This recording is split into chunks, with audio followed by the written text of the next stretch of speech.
All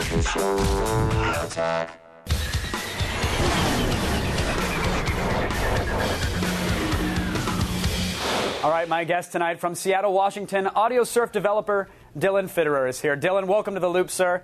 Hi, thank you. It is a pleasure to have you here. I absolutely love Audiosurf. I know you hear it all the time, but it's just a phenomenal, phenomenal title. And for those poor, sad, unfortunate souls who still haven't experienced it, how exactly do you describe Audiosurf?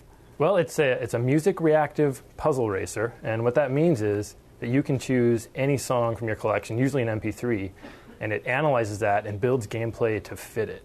So people still are staring at you, glossed over and confused at this point, I'm sure, unless they've seen the game in action. But you're flying through completely, it's not randomly generated levels, correct? Like when you play a song, it's going to generate the level the same way? Exactly, that's the whole point. So the player is in control of what kind of experience they want to have. You just choose a song, and you're almost a level designer. Now, how did this idea come about, Dylan?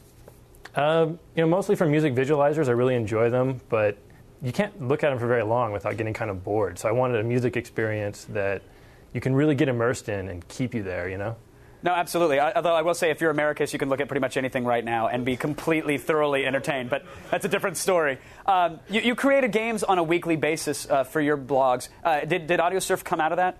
Yes, yeah. But the whole idea was just to get things finished instead of just trying weird ideas forever and never coming to a product. So I released a free one every Friday, and I picked my favorite. It was called Toon Racer, and it was kind of a music roller coaster, and just fell in love with it, so I kept working on it. And now, obviously, Audiosurf you didn't release for free. The game's available on Steam, which is sort of a digital online distribution platform for those who haven't used it. The game, what, you're selling it for about $10? Exactly. And how many Ferraris do you own now, and what color are they?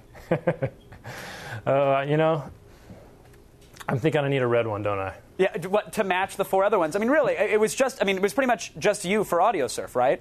No, not entirely. Mostly me, but we had a lot of help, too. My wife did a lot of work on usability, and we had Pedro Camacho did music for it, and so did Kevin Skaggs and Chris Chappell, and lots of graphics work, so not just me. Okay, but so a handful of people with you primarily at the helm.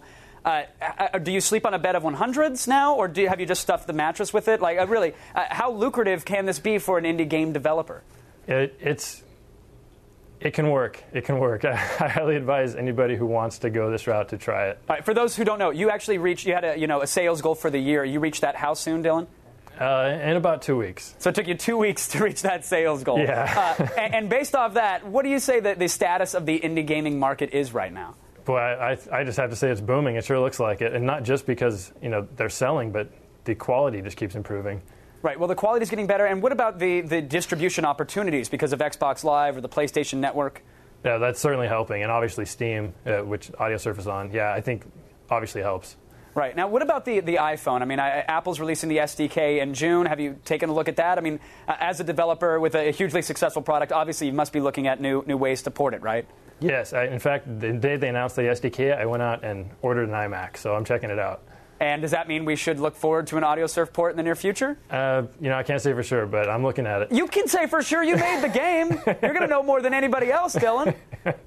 Well, I got to see, how well it could work and if it's worth pursuing. I'm looking at it. Well, listen, I want to play that on my iPhone. So if you could make that happen, please, sir, you'll get another $10 from me. But I think you're living proof right now that it doesn't take a big team of programmers to create a successful game. And so there's a lot of people watching at home that are sitting through the commercials where they tell them to tighten up the graphics, and they want to be a developer as well.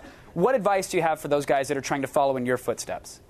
Well, I guess the main thing is just to make something that's different and good. But, making something that's good is really hard. So make a bunch of things that are different and hopefully find something there to latch onto. And would you tell them to maybe develop for the PC? I think so, yeah. I think that's the place to start. Because, there's not so long ago, Cliffy B, the creator of Gears of War, and he's not alone. A lot of other people agree, supposedly, that PC gaming is dying. I'm assuming you don't share that sentiment.